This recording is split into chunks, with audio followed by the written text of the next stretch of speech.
سبيل الدموع سبيل مريح تنهدى يا صاحي كي تستريح وبث. بسم الله الرحمن الرحيم.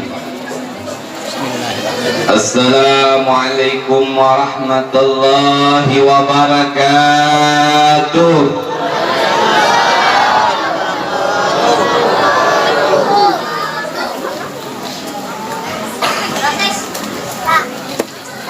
Alhamdulillah. Alhamdulillahilladzi ahsana tadbiral kainat wa khalaqal ardina was samawat wa anzalal ma'a minal mu'sirat wa ansha'a habba wa nabat wa qaddaral arzaka wal agwat wa ataba 'alal a'malis shalihat. Wa nusalli wa nusallim ala sayyidina Muhammad al-mu'jizat al-tahirat allati hasala min nurihi wujud al-kainat wa ala alihi wa ashabihi ila yaumil miqat, amma ba'd. Alhamdulillah, segala puji dan syukur kehadirat Allah meliputi dengan kita semua akan nikmat yang mana puji syukur kehadirat Allah, hadirnya kita di tempat ini dipenuhi dengan barakat yang insya Allah dengan berkat perkumpulan ini kita dihapuskan dosa dan pula maksiat. Begitu pula kedua orang tua kita diberikan ampunan dari dosa dan maksiat, dan mudah-mudahan yang hadir dikabulkan segala doa dan hajat dan dimatikan dalam keadaan nikmat husnul khatimah, amin ya rabbal alamin.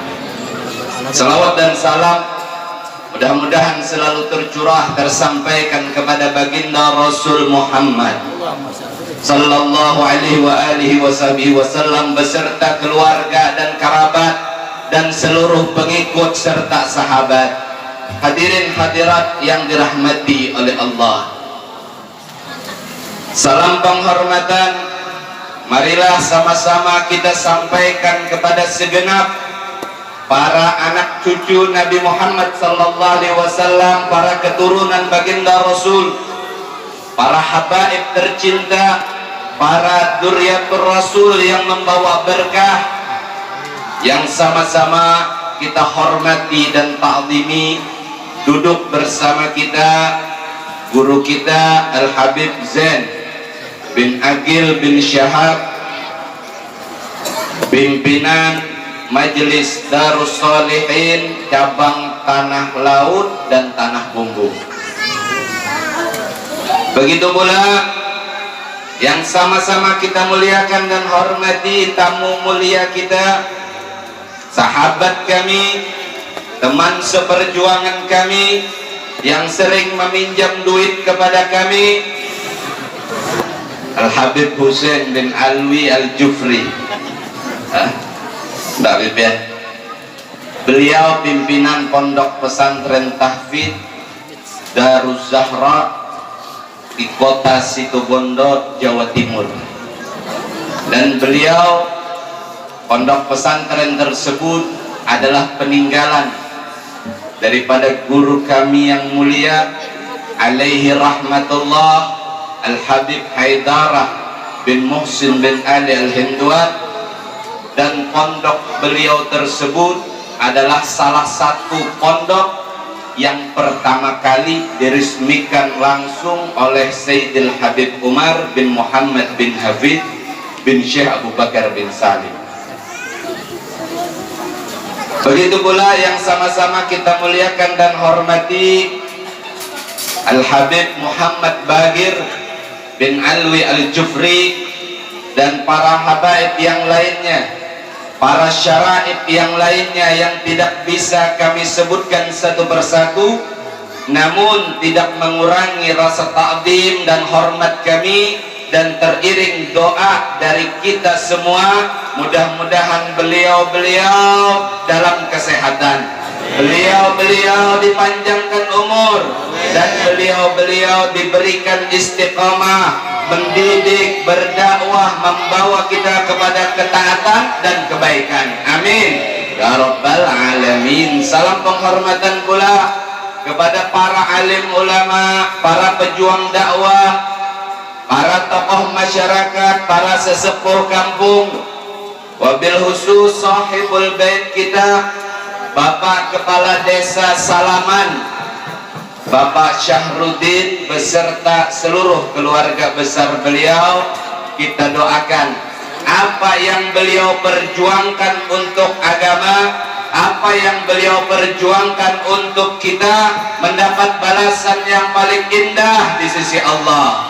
Mudah-mudahan Allah bahagiakan keluarga beliau menjadi keluarga yang berkah, sakinah, mawaddah, warahmah, diberikan keturunan yang saleh dan salehah, dijadikan rumah tangga beliau adalah rumah tangga surgawi, rumah tangga nabawi, yang mana mudah-mudahan bukan hanya di dunia berkumpul, melainkan di akhirat pun berkumpul di dalam surga. Amin ya rabbal alamin. Dan yang kami hormati pula para aparatur negara dari TNI, Polri, termasuk para hadirin hadirat, para anggota majelis, jamaah majelis, grup maulid, semuanya tidak bisa kami sebutkan satu persatu karena ini bukan absen BLT. Jadi cukup. Insya Allah. Alhamdulillah. Segala puji dan syukur kehadirat Allah Subhanahu wa ta'ala. Perkumpulan ini kita niatkan pada hari ini untuk mengingat kelahiran Nabi Sallallahu Alaihi Wasallam, untuk mengenang baginda Rasul Sallallahu Alaihi Wasallam, yang mana peringatan seperti ini telah diajarkan pula oleh Nabi kita Muhammad, telah diberikan pelajaran pula oleh baginda Rasul Muhammad. Beliau berpuasa setiap Senin karena kata beliau dilahirkan pada hari Senin.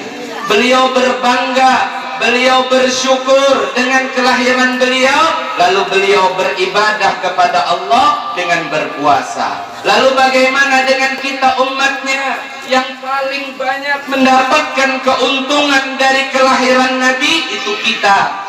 Yang paling banyak mendapatkan keberkahan dari kelahiran Nabi itu kita umatnya. Dulu perempuan dihinakan, dulu perempuan dikucilkan, bahkan banyak di antara para sahabat sebelum mereka mengenal iman dan Islam, mereka membuang anak-anak perempuan mereka, mereka mengubur hidup-hidup anak perempuan mereka. Bahkan pula dulu sebelum Islam datang, perempuan kalau sudah haid diungsikan. Kalaunya sudah datang bulan, tidak boleh kumpul sama keluarga. Itulah Islam datang, perempuan dimuliakan, perempuan dihormati. Alhamdulillah. Jadi jangan biarlah merasa Islam ini kada adil, kada rahmat. Kenapa lalakian aja nang kawa babini ampat? Kada. Sebelum itu pian-pian berataan ini, kalau memang waktu itu sedang haid, ininya ketinggian lah. Kalau waktu itu sedang haid, ketinggian. Apa kurang operator. Ya. Maka pian kada boleh bagana di dalam rumah, diulahakan pondok lah. Ini rumah pian di sini, bapunduk di buncuk sana. Artinya kan untung pian. Islam datang, lah, perempuan rendah sebelum Islam datang. Kalau wayah ini perempuan menjajah. Ya. Inggirnya mau dilambat lah, inggirnya. Hendak ada dia akan dia bujur jelas, hendak bakulit ya memang itu ya kadalah. Biasanya bapak-bapaknya nih lah, masya Allah, muha sangar ya kalau lah, sesimut ganal. Cuman terlambat 5 menit saja dari janji bulik lah, sudah betul lah. Ini jangan pian balik pula, nang harus bapadah keluar rumah itu pian. Kenapa? Nang kepala rumah tangga itu laki pian. Ya kada, ini nang disuruh bapadah berjalan itu nang laki. Awas abahnya lah, bilanya berjalan jauh benar, ingat boleh jalan. Ini terbalik, bilanya nangka ini pian berisi laki, ini ngarannya laki soleha. Ya kada, orang bini nang soleha, ini laki nang soleha. Kenapa? Ada kau kulik emangnya ini takutan non bini ini kayak apa lah? Alladzina atainahumul kitab ya'rifunahu kama ya'rifuna abna'ahum. Allah Subhanahu wa taala mengisyaratkan di dalam Al-Qur'an, bercerita di dalam Al-Qur'an bahwasanya umat-umat terdahulu itu diberikan pengetahuan, diberi Alkitab, Injil, Taurat, yang mana di dalamnya pengetahuan tentang Nabi kita Muhammad sallallahu alaihi wasallam. Kenapa Nabi kita Muhammad sallallahu alaihi wasallam? Karena Nabi kita Muhammad itu adalah puncak daripada panutan. Laqad kana lakum fi Rasulillahi uswatun hasanah. Nabi kita itu adalah yang dikatakan bu'itsu li utammima makarimal akhlak. Manusia yang Allah utus, rasul yang Allah berikan penyempurna kebaikan, akhlak mulia, suri tauladan agung. Makanya dikatakan orang-orang terdahulu itu diberikan kitab, diturunkan kitab Taurat, Injil, Zabur untuk mengenalkan kemuliaan Nabi Muhammad. Jadi siapapun orangnya di tempat ini, mau dia karyawan, mau dia atasan, mau dia seorang istri ataupun suami, harus Nabi panutannya lah. Wa innaka la'ala khuluqin azim, kata sungguh diri Nabi itu adalah punya perangai yang begitu mulia. Jadi siapapun orangnya, mau dia atasan, rakyat, pemimpin, seorang istri, seorang anak, maka harus Nabi yang menjadi panutan. Makanya dikatakan diberikan Alkitab supaya orang-orang tahu Nabi Muhammad lalu mengambilnya sebagai panutan. Jadi orang siapapun dia kalau mengambil Nabi sebagai panutan dalam urusan rumah tangganya sakinah mawaddah warahmah. Dalam urusan kepemimpinan, insya Allah ini amanah. Jadi pemimpin amanah. Kalau jadi rakyat, rakyatnya baik. Jadi bini solehah. Jadi laki bertanggung jawab. Kalau Nabi panutannya. Tapi kalau kada Nabi panutan, nah ini nang mau bisa bata tamparan bebantingan lah. Kayak apa tanggapan Lesti ini? Tanggapan Lesti nang kayak apa? Kenapa? Karena bukan Nabi. Ini ulun jangan dipadahkan ulun pihak Lesti lah, jangan. Ini ribut ini orang lah. Ulun cuma ambil contoh aja. Ada nang itulah, banyak nang lain. Ada Lesti orang Barabai, ada orang rantau, ada lah. Yang ulun maksud apa? Di dalam rumah tangga itu siapa panutannya? Kalau selain baginda Rasul, maka bisa jadi itu tadi bebantingan tadi lah, berbiru-biru mata. Kenapa? Karena nang suami kadang mengambil Nabi sebagai panutan. Atau sebaliknya, si istri tidak mengambil Nabi, keluarga Nabi sebagai panutan. Akhirnya apa? Nang laki tulak sembahyang, nang bini kada sembahyang. Nang laki tulak ke majelis, nang bini kada sing mawat. Nang laki sudah baik, kada suah menjablay lah, kada suah nang kada baik, gawian baik. Tapi nang bini bilanya laki pulik sedikit tak salah di mamai. Itu bebasuhan belum lagi abahnya yang dibasuhi jelas. Tanda-tanda laki solehah dari lah.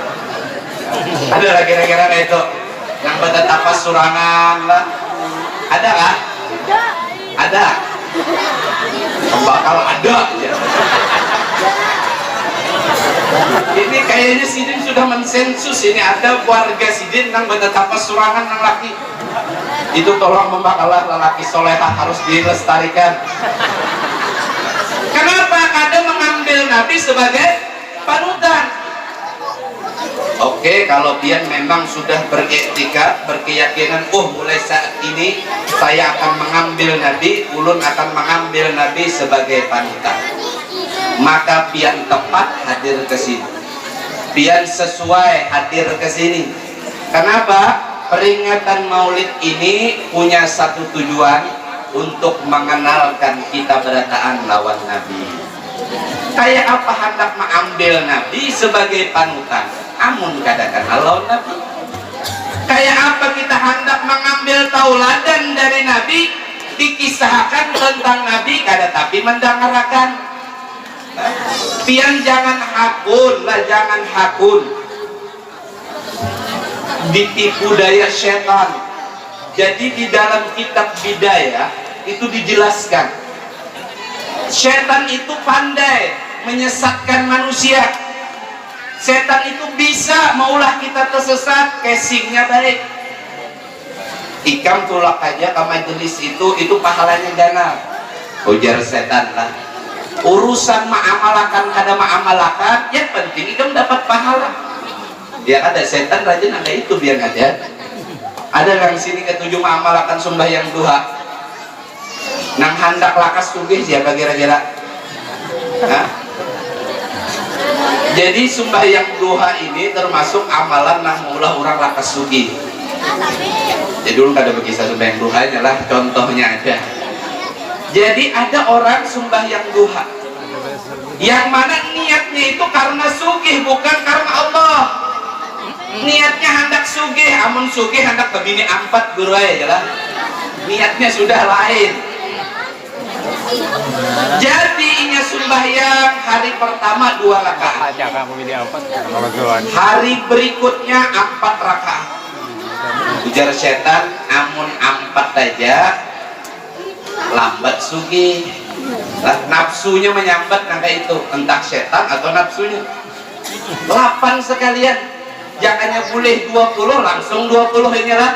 Tarawih kada suah, urusan nang capat sugih lakas.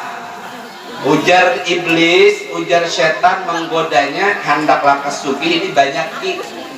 Akhirnya apa? Hari ketiga 8, hari keempat 12, hari kelima 12. Nah, kenapa?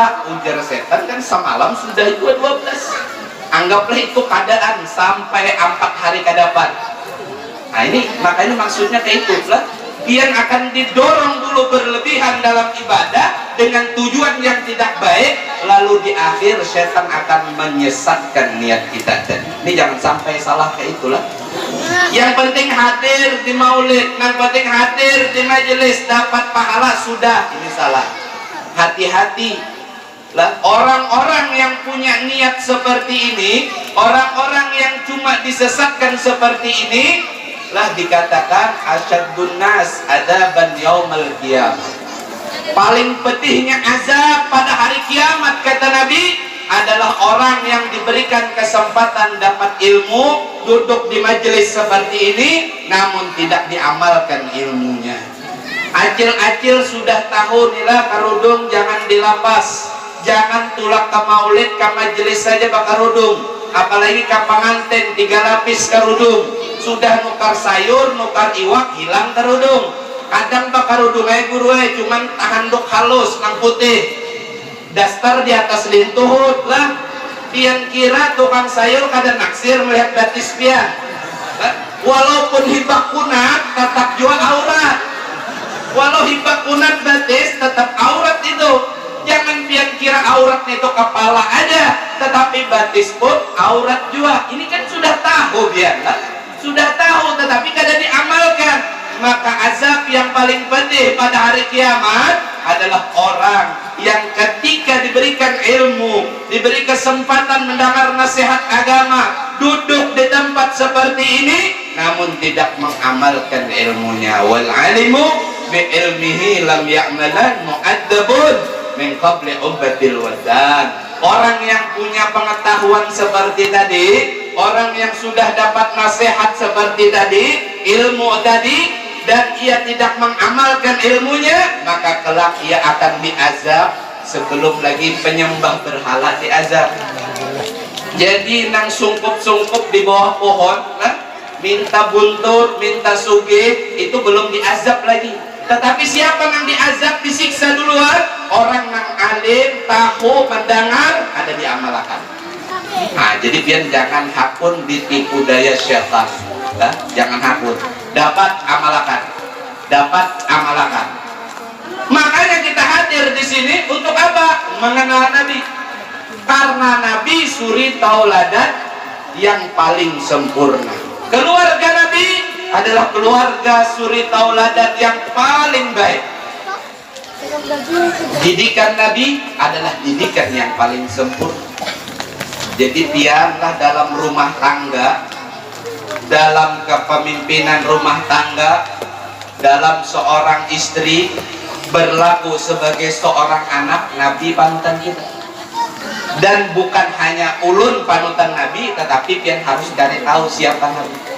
Nang kayak apa sidin hidup, nang kayak apa sidin bergaul, nang kayak apa sidin mendidik keluarga sidin. Salah satu didikan mulia baginda Rasul sallallahu alaihi wasallam yang dikatakan Fatimah bid'atun minni. Fatimah itu adalah bagian dari darah dagingku. Nabi puji dia, Nabi sanjung ia, bukan karena sebab dia cuman anaknya, bukan. Pastinya beliau cinta kepada anaknya, namun lebih daripada itu karena Fatimah ini, ibu Sayyidah Fatimah ini adalah versi wanita daripada Nabi. Maksudnya apa? Saking miripnya lawan Nabi. Dia perempuan, tetapi cara bicaranya, cara ibadahnya, cara bergaulnya, dia serupa dengan Nabi. Amalannya adalah amalan Nabi. Kenapa Nabi cinta betul dengan anaknya Fatimah, Sayyidah Fatimah? Karena Sayyidah Fatimah sempurna mengikuti. Makanya dikatakan oleh Al-Imam Abdullah bin Umar bin Yahya, ditanya kepada beliau, wahai Imam, di antara para habaib yang mulia, ada keluarga Al-Habsyi, ada keluarga Al-Jubri, ada keluarga bin Syahab, ada keluarga-keluarga yang lainnya, wahai Imam, yang manakah keluarga yang paling mulia? Lalu kata beliau, aksaruhum ittiba'an, yang paling mulia bukan si fulan, keluarga fulan, bukan, tetapi yang paling mulia adalah yang paling mengikuti Nabi sallallahu alaihi wasallam. Makanya dikatakan Husain minni wa ana min Husain, kata Nabi. Husain itu dariku dan aku bersama Husain. Kenapa? Betul Nabi cinta kepada Sayyidina Husain karena cucunya. Tetapi lebih daripada itu Sayyidina Husain mengikuti Nabi sallallahu alaihi wasallam. Makanya bukan hanya mengaku pengikut, tetapi biar amalkan. Ada Sayyidah Fatimah ini diriwayatkan beliau punya satu perhiasan kalung, satu-satunya perhiasannya.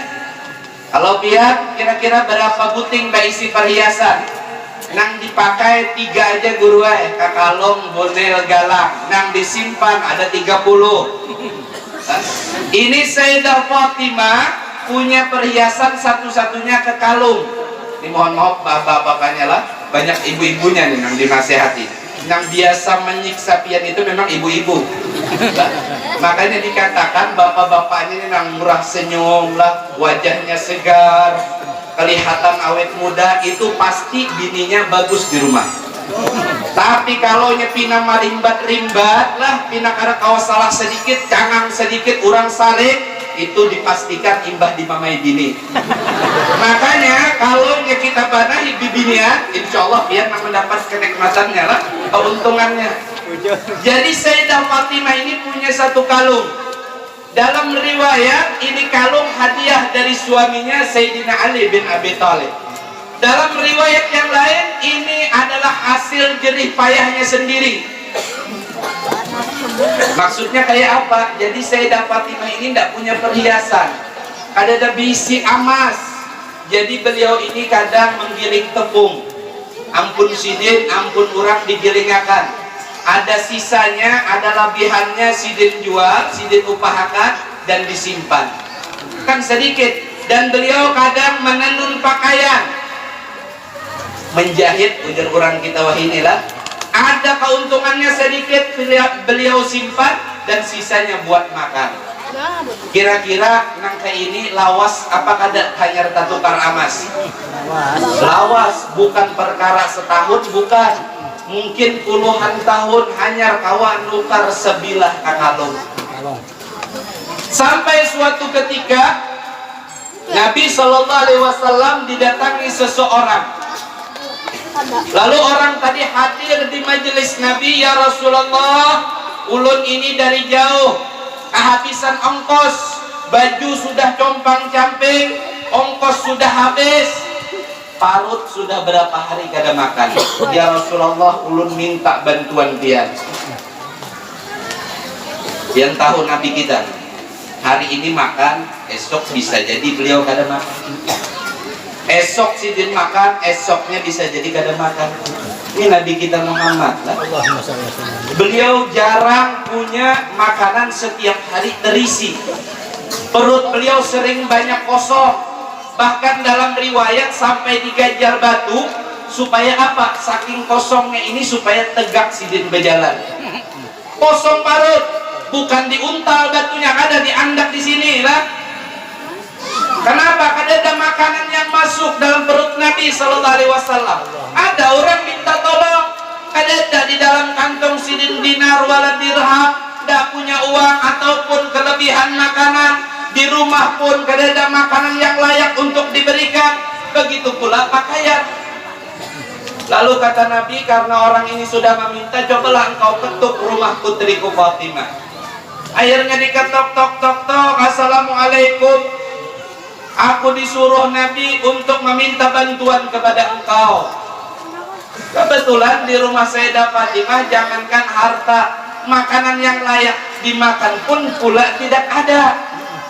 Akhirnya apa? Dia tidak membiarkan orang tersebut pulang dengan tangan kosong. Orang ini melakukan perjalanan jauh dari negerinya menuju ke negeri yang lain, kehabisan ongkos, pakaian sudah compang-camping, perut sudah kosong. Sayyidah Fatimah akhirnya apa? Melepaskan satu-satunya harta simpanan. Apa? Kalung. Kalung ini tadi kali ditukarlah, mengumpulkan lawas, tetapi ketika dikeluarkan begitu mudah. Jangan biar baliklah, ibu-ibu ini nukar nyaman, mengeluarkan ngalih. Ujar nang dini bah, yang mas itu duit gaji kita tabung aja ditukarakan ke emas. Kina aku memakainya, jelas. Pas lagi butuh-butuhnya ngalih bana maluluri. Amun ada nang lain abahnya pakai nang lain din dahulu. Emasnya mun jual belum tentu tukar lagi, jelas. Bujur kada bu? Ah, bujur jelas. Siapa panutan dia? Panutan dia siapa? Sayyidah Fatimah nukarnya ngalih, memaculnya nyaman. Ketika orang membutuhkan capat sidin, ini bukan keperluan sidin, bukan, tetapi untuk bersedekah dilepas itu kalung. Dia nukar nyaman, memacul ngalih, itu pun sampai merangut sagi 4 muha, amun temacul lah. Memacul 20 gram, minta ganti 40 gram, bujur ada? Panutan pian siapa? Panutan pian siapa?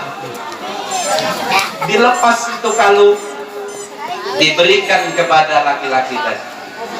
Laki-laki ini pergi ke pasar, ditawarkan kalung tersebut kepada para penghuni pasar. Sayyidina Ammar bin Yasir, sahabat Nabi, berada di sana.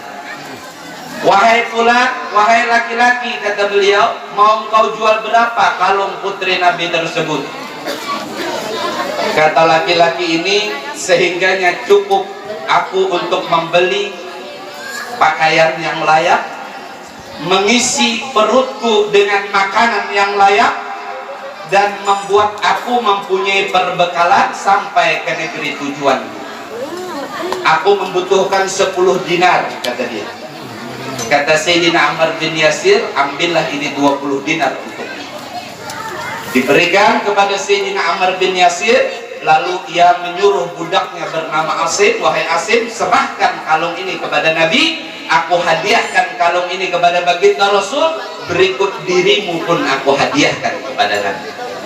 Datang Asim bahwa sudah jadi budak Nabi. Lalu kata Nabi, serahkan itu semua kepada Fatimah.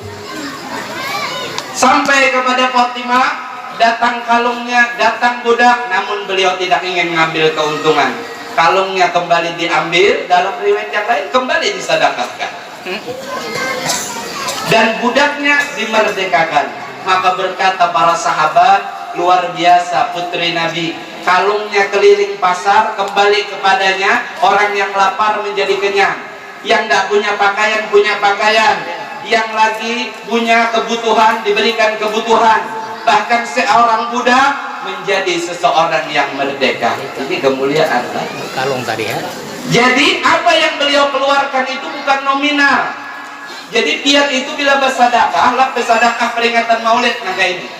Jangan pian kira nominal yang dinilai oleh Allah, bukan. Melainkan apa? Apa yang pian keluarkan, yang perjuangkan, itu yang akan nilai. Orang sugih lah baisi duit banyak, misalkan pian-pian lah baisi duit 10 miliar. Amin. Amin. Kok aja aminakan, amin. Mudahan bujuran yang lain gak ada dalam aminakan lah. Menyumbang 1 juta. Di masjid ada peringatan Maulid nyumbang 1 juta. Duit 10 miliar. 1 juta banyak apa nggak ada? Alhamdulillah. Ada orang berisi gaji 2 juta. Kaum masjid habulanglah 2 juta gaji.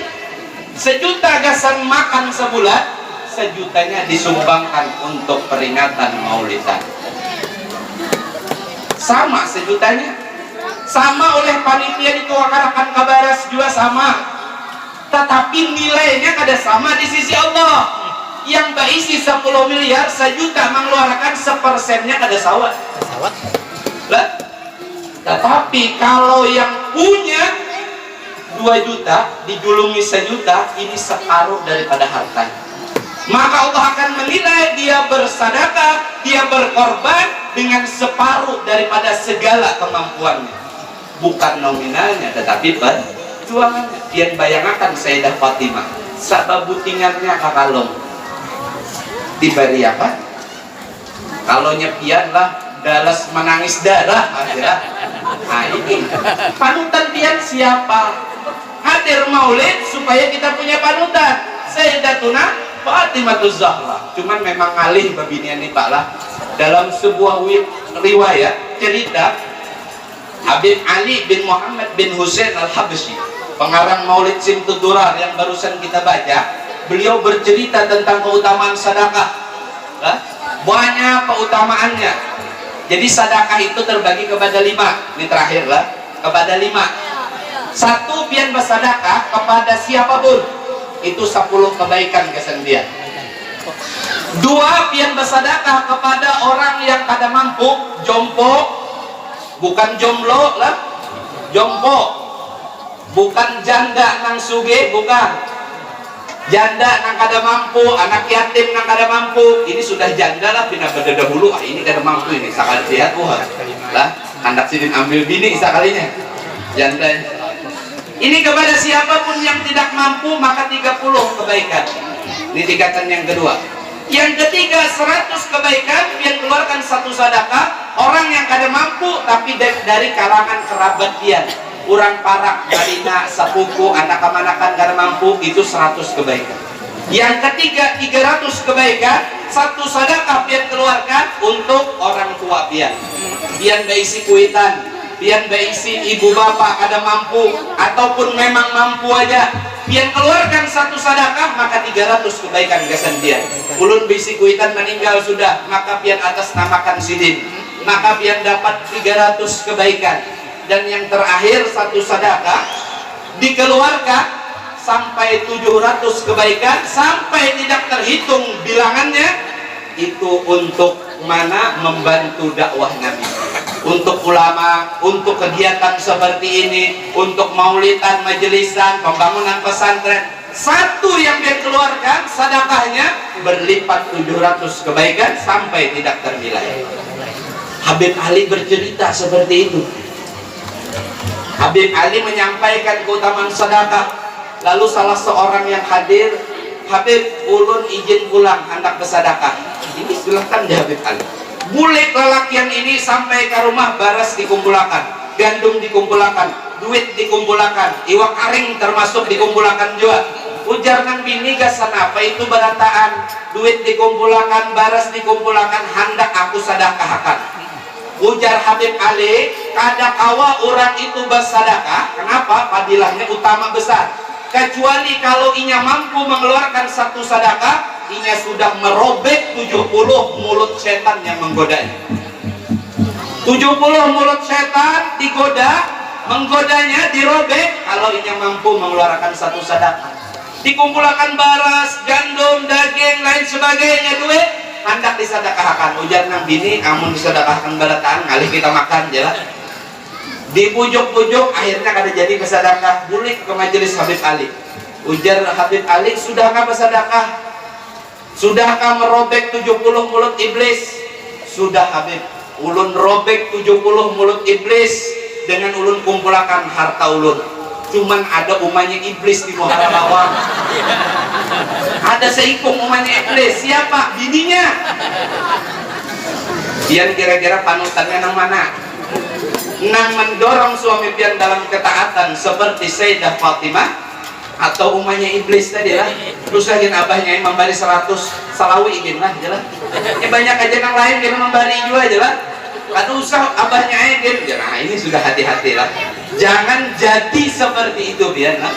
Hadir di maulid seperti ini, mari kita cari panutan kita, kenali panutan kita, pulang dari sini amalkan.